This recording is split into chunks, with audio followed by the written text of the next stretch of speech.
গত শনিবার সকালে ইরান জুড়ে ইসরায়েল ও যুক্তরাষ্ট্রের আকস্মিক যৌথ হামলায় প্রাণ হারিয়েছেন দেশটির সর্বোচ্চ নেতা আয়াতুল্লাহ আলী খামেনি।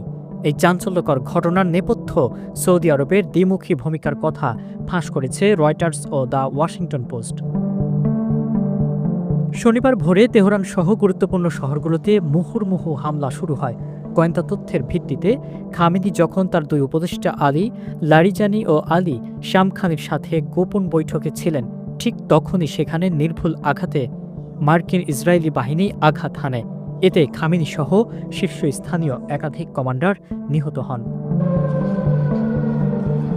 প্রতিবেদনে বলা হয়েছে, প্রকাশ্যে শান্তি বজায় রাখার কথা বললেও পর্দার আড়ালে সৌদি যুবরাজ মোহাম্মদ বিন সালমান ট্রাম্পকে ইরানে হামলার জন্য প্রচলিত করেছিলেন। যুবরাজ সালমান ইরানের প্রেসিডেন্ট মাসুদ পেজেশকিয়ান আশ্বস্ত করেছিলেন যে তেহরানে হামলার জন্য সৌদি আকাশসীমা বা ভূখণ্ড ব্যবহার করতে দেওয়া হবে না।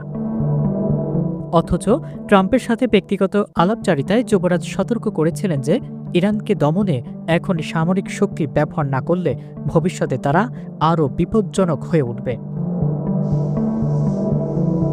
ওয়াশিংটন পোস্ট এই পরিস্থিতিকে ইসরায়েল ও সৌদির অস্বাভাবিক মার্কিন মিত্র জুটি হিসেবে অভিহিত করেছে।